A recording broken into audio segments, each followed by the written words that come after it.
Halo guys, Assalamualaikum warahmatullahi wabarakatuh. Kembali lagi di channel Alkom RFF Channel. Kali ini saya akan mereview kembali kegiatan orientasi hari kedua, evaluasi dari pembelajaran hari pertama. Ikuti keseruan kami ya, let's go. Jangan lupa like, subscribe, komen, share, dan loncengnya. Terima kasih.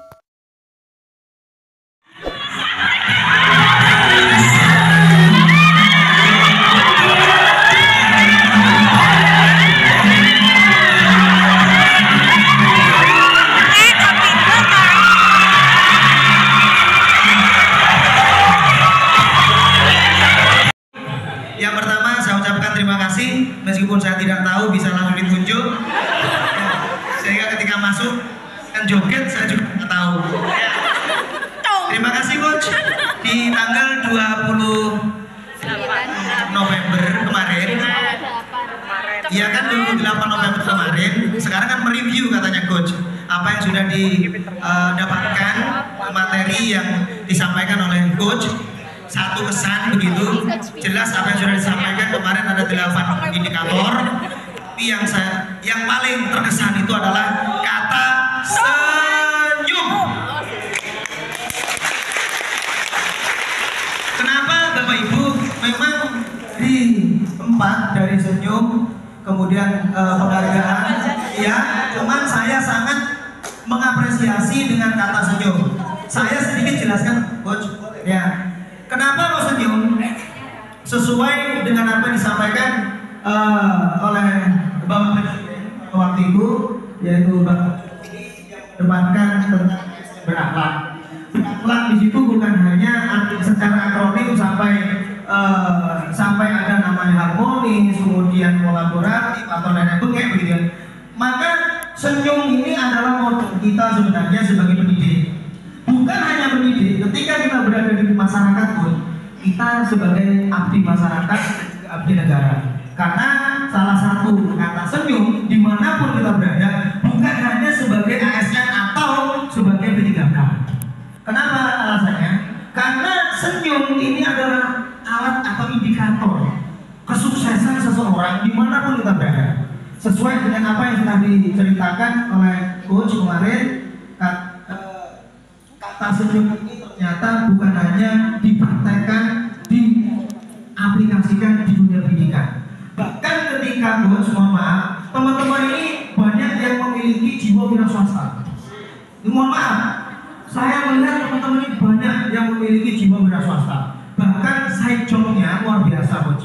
Dan mereka salah satunya harus memiliki senyum. Mohon maaf, karena senyum itu terutama senyum itu bisa mendatangkan kekayaan. Kok bisa Pak? Kekayaan hati, bahkan kekayaan yang namanya properti. Hati, harta dan properti. Nah begitu. Loh, kok bisa hati, harta dan properti? Dan yang kedua, Bapak Ibu, Anda lihat di bank, mohon maaf ya, coach, di bank itu ada bukan sapa, senyum, salah. Tapi yang pertama adalah senyum, sapa, salah. Ketika di bank ini uangnya triliunan. Dan saya ingat apa yang disampaikan oleh salah satu pengusaha, karena ketua yayasan saya itu dulu adalah seorang pengusaha, sesuai dengan informasi dari Radar Banyuwangi, Jawa Pos, versi Radar Banyuwangi tahun 95. Beliau ini adalah orang terkaya di Banyuwangi. Ternyata beliau mengatakan di bank saja sudah banyak uangnya, mulai dari satpam sampai customer service sampai di pimpinannya, mereka modalnya terutama adalah senyum. Itu tidak ada lagi, tidak bisa ditawar. Apalagi kita yang mau usaha, apalagi kita yang mau kerja, apalagi kita yang mau ketemu klien, ketemu customer, ketemu wali murid, ketemu siswa. Tapi kalau kita tidak punya senyum, mohon maaf, bangkrut usahanya. Ya, inilah modal luar biasa dari coach yang sudah disampaikan perihal senyum. Terima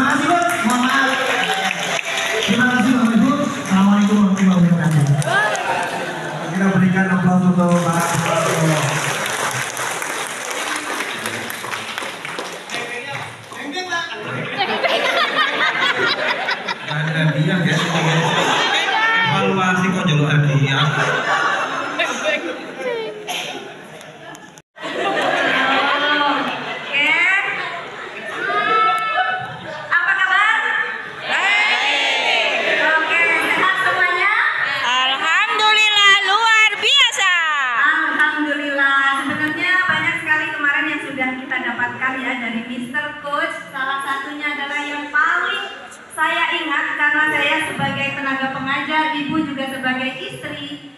Jangan sekali-sekali membawa masalah pekerjaan ke rumah atau sebaliknya.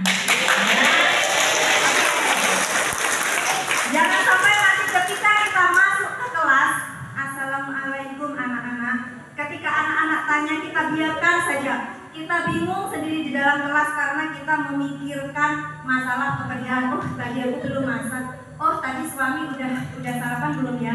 Oh, tadi anak. Nah, kita kepikiran masalah yang ada di rumah. Belum lagi yang punya mekar-mekar itu, ya kepikiran, aduh, ini wes wayahe bayar mekar ini, ya. Wes wayahe jatuh tempo ini. Anak-anak akhirnya mengikuti apa yang kita rasakan. Kita sedih, anak-anak ikut sedih. Kita galau, anak-anak ikut galau. Jadi kita berusaha untuk be profesional. Kemudian kalau sudah di rumah pekerjaan, tugas PMM ku turun mari, RHK ku turun mari. Begitu di rumah, masa apa hari ini? Aku garap PMM. Nah, jangan seperti itu ya. Oke, itu saja yang bisa kita sampaikan.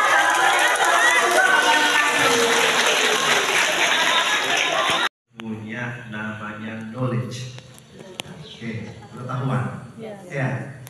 Setelah itu pasti Bapak Ibu kan update terus ya. Oke, informasi maupun pengetahuan. Yang kedua adalah skill. Oke, skill. Kita harus punya nih, ya. Skill mengajar. Bapak Ibu, skill melatih, skill memberikan pendampingan, skill mungkin melakukan konseling dan sebagainya. Terus skill, knowledge skill nggak cukup tanpa yang ketiga, yaitu attitude. Nah, attitude itu penting karena Bapak Ibu sebagai role model nih, ya kan, role model. Bapak Ibu menjadi panutan, Bapak Ibu menjadi teladan bagi anak-anak kita. Maka ada peribahasa dulu kan, guru kencing berdiri, murid kencing berdiri, itu kan. Oke. Nah, yang berikutnya yang terakhir adalah apa? Namanya growing. Growing itu penampilan. Oke. Penampilannya bagaimana? Bapak Ibu sesuai seragamnya pas, kan pakai seragamnya begini. Ya, apalagi kalau Bapak Ibu guru-guru SMP, maaf, anak-anak yang sudah puber, yang acap kali pasti Bapak Ibu kepala sekolah mungkin senantiasa mewarning kalau pakai baju olahraga jangan terlalu ya, jangan memperlihatkan lekuk gitu kan. Kenapa? Karena sesuatu anak-anak kita ini beda dengan anak-anak SD ya, apalagi kalau anak SMP. Jadi sesuai dengan umur dan tukar. Kemarin itu banyak hal yang disampaikan. Oke, jadi knowledge, skill dan attitude. Nah, salah satunya apa? Kita itu harus profesional. Masalah rumah jangan dibawa ke kantor, masalah kantor jangan dibawa ke rumah. Tapi profesional. Makanya tadi pagi saya ditanyain sama lain. Mas Ari kok bete banget? Saya baru tadi malam baru bisa tidur setengah 2 karena banyak kerjaan yang harus bikin materi. SPT-nya di mana? Lah SPT-nya kan saya kewenangan saya nih gitu kan. Semua harus terupload di sini dan kalau kita ngirim di sini kan sinyal. Sinyal itu kayak apa ya? Ya, oke, kita lebih profesional, kita lepas itu saya tinggalkan ke bawah tadi. Yang jelas saya akan bersama dengan Bapak Ibu sekalian. Oke, itu berbicara tentang profesionalisme. Terima kasih. Kita ke mana? Sini. Yes. Luar biasa. Terima kasih untuk waktunya. Dari review yang kemarin, satu yang paling saya ingat yaitu berikan semua senyuman kepada semua orang, berikan energi positif kepada semua orang agar apa yang kita hadapi itu menjadi lebih bermakna. Kita nggak terlalu terbebani dengan semua masalah. Ya, senyum Positif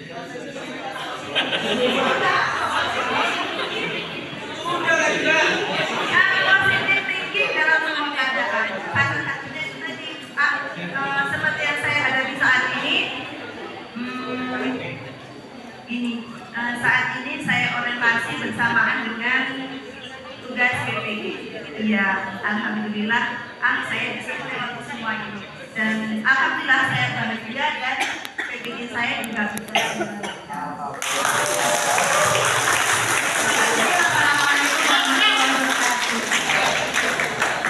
Halo. Ya sulit. Ya Allah. Kalau Bapak Ibu rasa mudah. Oke, saya bilang mudah. Bismillah. Afirmasi positif itu penting. Nah, itu basisnya apa? Kita harus senantiasa be positive thinking. Kita tidak bisa ngejudge karena didik kita. Awakmu bandel, sesuk awakmu dadi opo?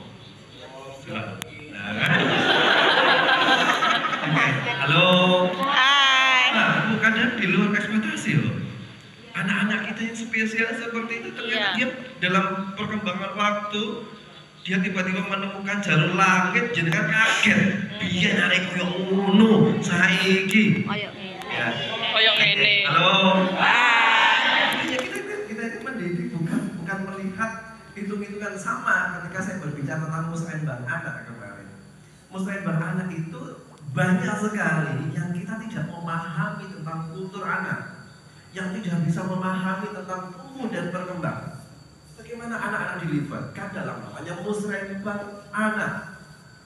Sementara di antara mereka yang lain itu orang dewasa.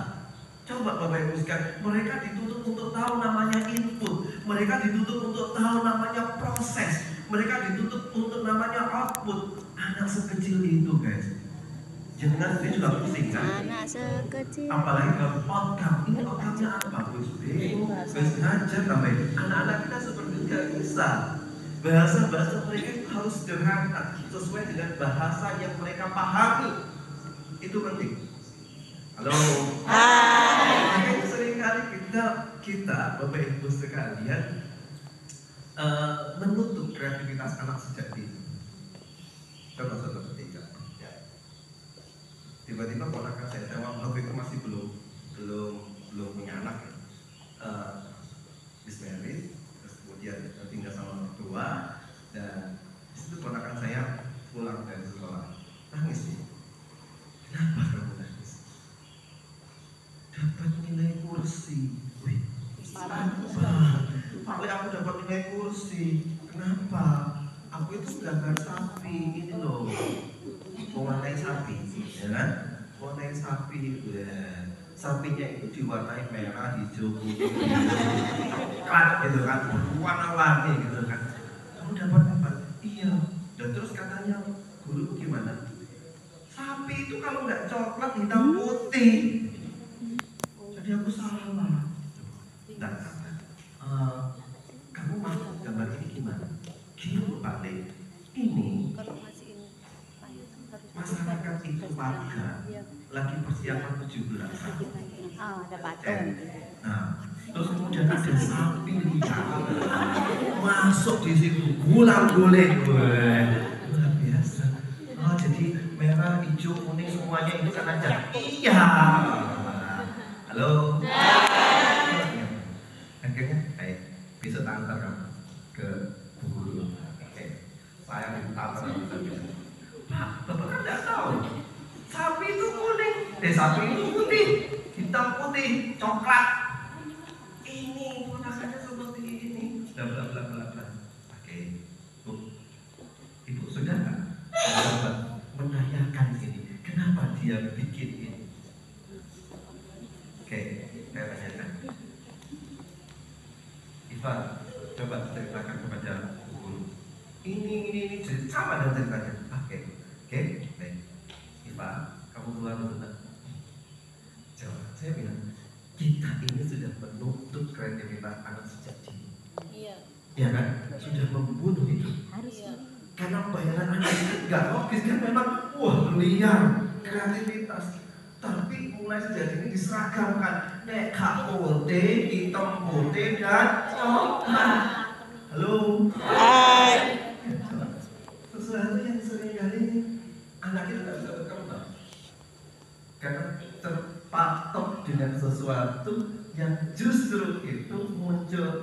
namanya kreativitas, namanya creative thinking. Kita nggak pernah berpikir gitu, kenapa ya kok sampai seperti itu? Itu versi anak. Dan sama ketika saya berbicara tentang musrenta, jangan pernah membatasi kreativitas. Apa sebagai rasa kemarin? Baik, teman-teman kalian, kita kemarin senyum. Terus kemudian kedua, Penghargaan. Positive thinking. Jangan lupa bagi. Saya rasa ini menjadi yang penting selama tiga hari ini ya. Selama 4 hari Bapak Ibu di closing. Oke, kita berikan applause untuk kita semua. Jangan lupa like, subscribe, dan loncengnya ya.